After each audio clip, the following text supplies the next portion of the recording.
तर नमस्कार विद्यार्थी मित्रांनो, जसं आपण मागच्या व्हिडिओमध्ये मंथन परीक्षेची ही म्हणजे जानकारी माहिती मिळवली होती, तर आज त्या परीक्षेची माहिती मागच्या व्हिडिओमध्ये त्या परीक्षेची माहिती मिळवली. यावेळेस प्रत्यक्ष आपण चॅप्टर घेणार आहे त्याचा. तर पहिला जो चॅप्टर आहे ना त्याचा आंतरराष्ट्रीय संख्याचिन्हे. आंतरराष्ट्रीय संख्याचिन्हे आणि देवनागरी संख्याचिन्हे हे आपल्याला चौथीच्या आता जी नवीन पुस्तकं निघली, म्हणजे आता जी पीएमसी मध्ये शाळा झाली ना, जिल्हा परिषद म्हणून पीएमसी मध्ये हा टॉपिक आपल्याला तिथे पण मिळतो मॅथच्या पुस्तकामध्ये. तर आज आता आपण पहिला टॉपिक चालू करूया. तर पहिला टॉपिक आहे आंतरराष्ट्रीय संख्याचिन्ह, देवनागरी संख्याचिन्ह. तर देवनागरी संख्याचिन्ह म्हणजे काय, बरेच जणांना माहित नसेल. देवनागरी आणि आंतरराष्ट्रीय संख्याचिन्ह म्हणजे काय. जे आपण चिन्ह घेतो म्हणजे सिम्बॉल्स कसे, हे असे इक्वल टू, हे चिन्ह नाही आहे त्याच्यात संख्याचिन्ह म्हणजे. पण तुम्ही नीट नाव वाचायचं, आंतरराष्ट्रीय संख्याचिन्ह येते. संख्या म्हणजे पहिले आपण बघूया देवनागरी संख्याचिन्ह. तर देवनागरी संख्याचिन्ह, देवनागरी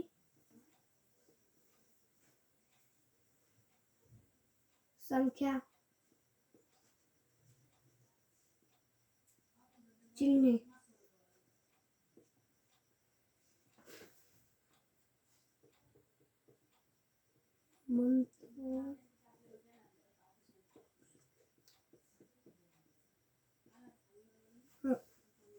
देवनागरी संख्याचिन्हे म्हणजे ज्या ज्या संख्या मराठीतून असतात,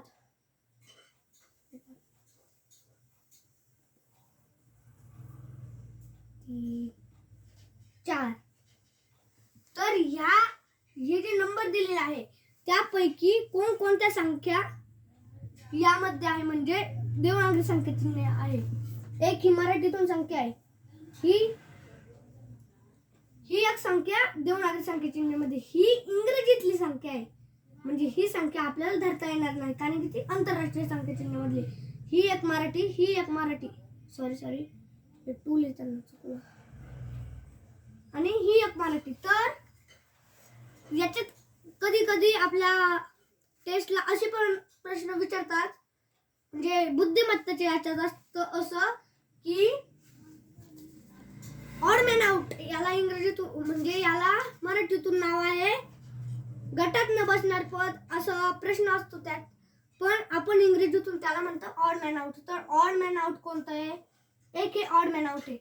आणि बुद्धिमत्तेमध्ये असेच प्रश्न विचारले असतात, एक एक एक एक 2 3 4. तर यापैकी गटात न बसणार पद कोणते. तर यावेळी आपण बुद्धिमत्तेमध्ये पण गणित असतं, त्यावेळी आपण पहिला चॅप्टर जो आहे ना आपला, पहिला चॅप्टर बघा, हे मराठीचं आहे. डॉक्टर बाबासाहेब आंबेडकर यांनी राज्यघटना काय म्हणतात राज्यघटनेचे. तर या पहिलाच टॉपिक आपला. तर पहिला टॉपिक आठवायचा त्या क्षणी, ज्या क्षणी आपण पेपर देत असलो ऑड मॅन आउट आला, तेव्हा देवनागरी संख्याचिन्ह आणि आंतरराष्ट्रीय संख्याचिन्ह आठवले की हे आपलं ऑप्शन नंबर असेल. तर आता देवनागरी संख्याचिन्ह म्हणजे तुम्हाला कळाले, डबल एकदा सांगतो. देवनागरी संख्याचिन्ह म्हणजे मराठीतून जे पण अंक असतात त्या अंकाला देवनागरी संख्याचिन्ह म्हणतात.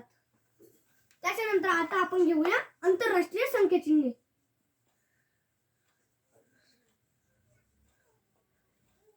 त्यानंतर आपण त्याचे एक्झाम्पल सोडवूया. त्यानंतर मी तुम्हाला एक एक्झाम्पल देईल, ते त्याचं उत्तर तुम्ही मला कमेंट मध्ये सांगायचं. तर आता आंतरराष्ट्रीय संख्याचिन्ह. आंतरराष्ट्रीय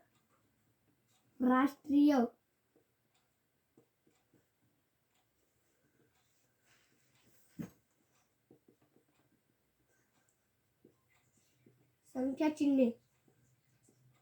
आता आहे आंतरराष्ट्रीय संख्या चिन्हे इज गुड. तर आंतरराष्ट्रीय संख्या चिन्हे म्हणजे देवनागरी संख्या चिन्हाचे अपोजिट. Marathi opposite English. म्हणजे कसं मराठी अपोजिट म्हणजे कसं देवनागरी संख्या चिन्हे म्हणजे मराठीतून.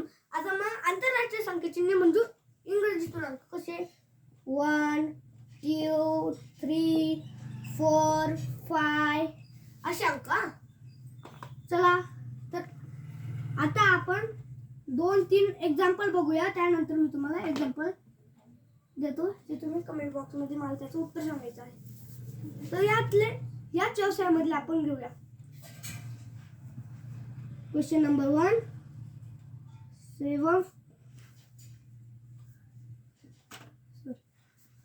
74,328 328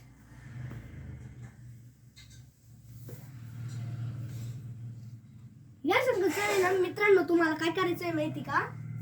ही संख्या तुम्हाला आंतरराष्ट्रीय संख्या चिन्हात म्हणजेच इंग्लिशच्या संख्या चिन्हात आपल्याला टाकायचे आहे. तर हे काय आहे देवनागरी संख्या चिन्ह मराठी. तर आता 7 ला आपण इंग्लिश म्हणून कसं लिहितो? हे असं. 4 ला हे असं. त्यानंतर 3 ला हे असं. त्याच्यानंतर 2 ला हे असं आणि 8 ला हे असं. तर मित्रांनो तुम्ही कधी पण विचार करत असाल की कॉमा इथेच का दिला जातो? तर प्रत्येक संख्येला म्हणजे जर वरती असेल तर 3 अंकांच्या वरती जर म्हणजे 100 प्लस जर म्हणजे 999 च्या पुढे ज्या पण संख्या येतील त्या संख्यांना 3 अंक सोडून पुढे कोमा द्यायचा आणि पुढे जितक्या संख्या असतील तितक्या लिहायच्या. आणि जर इथे 8 असते तर आपण इथे एक कॉमा दिला असतात. पहिले 3 अंक सोडून कॉमा द्यायचा, त्याच्यानंतर 2 अंक सोडून कॉमा द्यायचा. हे कळलं तुम्हाला सर्वांना? आता सेकंड नंबरचा क्वेश्चन घेऊया. सेकंड नंबरचा क्वेश्चन असा आहे, खालीलपैकी कोणती 5 अंकी संख्या आंतरराष्ट्रीय संख्या चिन्ह मध्ये लिहिली आहे? थांबा. पहिल्या प्रश्नाचा ऑप्शन नंबर असणार आहे आपलं हे तुम्हाला समजण्यासाठी दिलं होतं. तर पहिल्या प्रश्नाचा ऑप्शन नंबर असणार आहे आपलं सेकंड नंबरचं. आता सेकंड नंबरचं क्वेश्चन घेऊया आपण. खालीलपैकी कोणती 5 अंकी संख्या आंतरराष्ट्रीय संख्या चिन्हात लिहिली आहे? आंतरराष्ट्रीय संख्या चिन्ह म्हणजे इंग्लिशचे संख्या चिन्ह. कसं? ऑप्शन नंबर दिलेला आहे आपल्याला 45,308 ही मराठीतून लिहिलेली आहे म्हणजे हे धरता नाही येणार आपल्याला. सेकंड नंबरचा ऑप्शन दिलेला आहे आपल्याला 74,935 म्हणजे ही इंग्रजीतून लिहिलेली आहे, हे आपण धरूया. त्यानंतरचा ऑप्शन नंबर दिलेला आहे 400 म्हणजे 4016 हे आपण धरूया. पण प्रश्न नीट वाचायचा. खालीलपैकी कोणती 5 अंकी सांगितलेली त्यांनी 5 अंकी, तर ही पण चूक आहे. म्हणजे शेवटचा 4th नंबरचा ऑप्शन 92,640 तर ही संख्या 5 अंकी पण आहे आणि इंग्लिश मध्ये पण आहे. तर या दोन्ही संख्या कशा पकडायच्या? तर खाली आपल्याला हे फक्त अ ब क ड हे असं होतं, त्याच्या खाली आपल्याला ऑप्शन नंबर दिलेला असतं. कसं? ब आणि ड हे आपलं करेक्ट आन्सर आहे ना, ब आणि ड. तर त्याचा ऑप्शन नंबर किती आहे? 4th नंबरचा. तर आपलं हे पण उदाहरण करेक्ट आहे. आता मी एक तुम्हाला एकच देतो पण अवघड देतो. एक तुम्हाला एक्झाम्पल देतो, त्याचं उत्तर तुम्ही म्हणजे 2 देतो, एक देवनागरी संख्येचा एक आंतरराष्ट्रीय संख्या चिन्हाचा. तर 2 एक्झाम्पल देतो, अवघड देतो, त्याचं आन्सर जे येईल ते तुम्ही मला कमेंट बॉक्स मध्ये टाकायचं.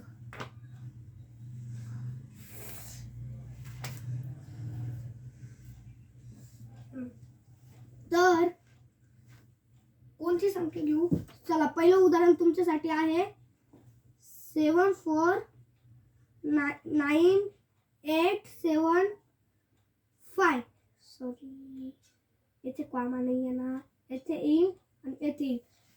तर ही संख्या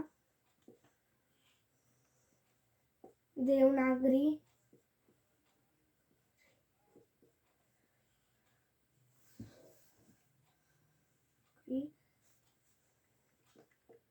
संख्या चिन्हात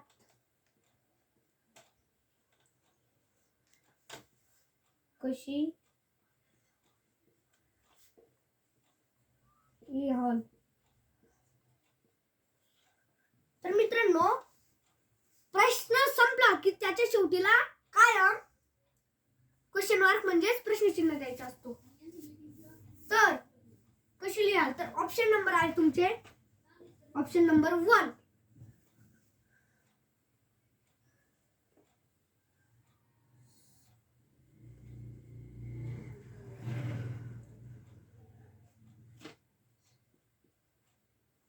सॉरी, काही मराठी काही इंग्लिश झालं आहे. नाही असं पण राहतं ना.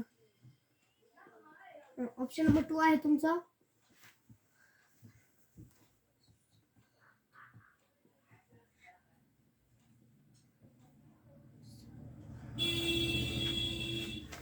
ऑप्शन नंबर 3 आहे तुमचं.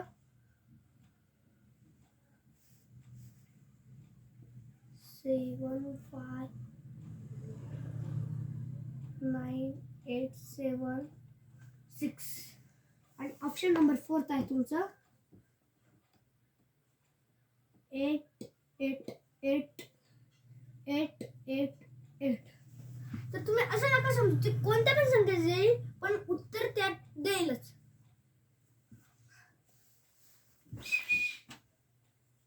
सेकंड नंबरचा क्वेश्चन आहे तुमच्यासाठी.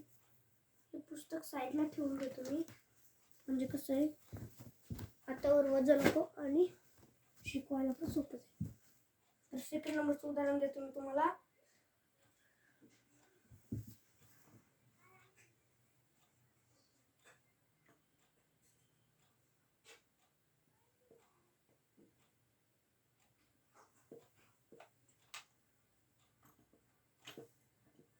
ही संख्या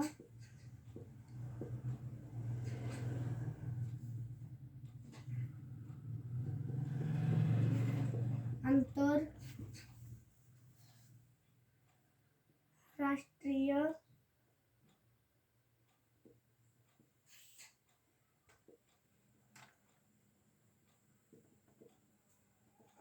संख्या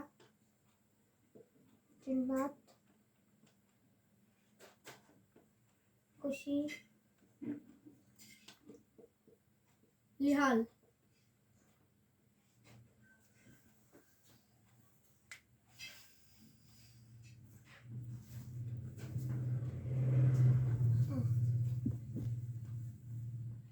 फर्स्ट ऑप्शन नंबर तुमचं भेटेल तुम्हाला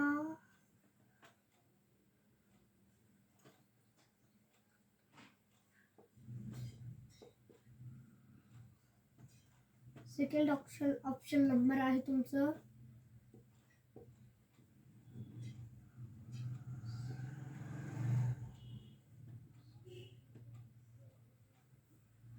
थर्ड ऑप्शन नंबर आहे तुमचं